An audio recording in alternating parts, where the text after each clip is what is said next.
Bienvenue à vous tous. Nous verrons les images d'une tempête de sable à la fin de ce bulletin. Auparavant, voici la tendance de ce mardi 22 mai avec cet anticyclone des Açores qui continue à s'étirer jusqu'en Scandinavie avec de belles valeurs, 24 degrés par exemple du côté d'Oslo, et cette belle douceur va d'ailleurs se décaler vers là aussi. Regardez, 23 à Moscou, 23 à Tallinn. À signaler quand même en allant vers l'ouest de l'instabilité avec un risque d'averses parfois orageuses, il faut le dire, depuis le nord-est de l'Espagne remontant vers la façade est de la France, le Benelux.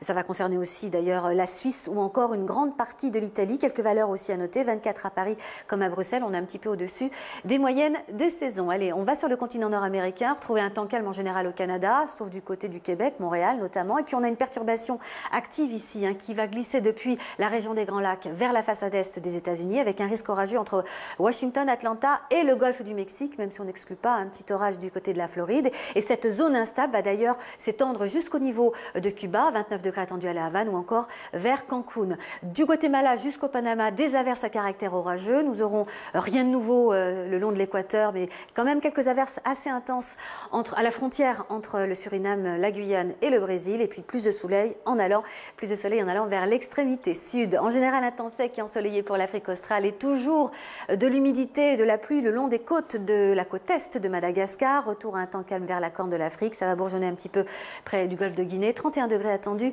à Abidjan. Nous aurons un petit risque de pluie sur la partie nord-est de l'Algérie, le nord de la Tunisie avec un petit risque d'orage pour Tunis. De la Turquie jusqu'à l'Iran, la matinée sera belle et ensoleillée, mais on prévoit quelques averses en cours de journée. Temps stable en allant vers l'Asie centrale. Toujours de la pluie au Bangladesh qui ne devrait pas déborder sur l'Inde et le Bhoutan.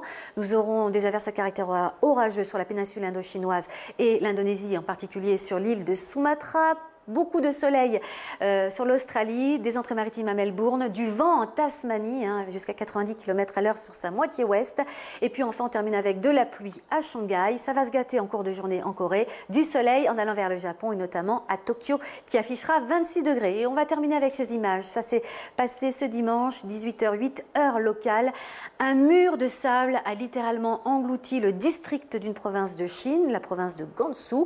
En moins de 10 minutes, la visibilité a été réduite à moins de 10 mètres. Et oui, et la station météo locale a bien sûr émis un avis d'alerte à la tempête de sable jaune.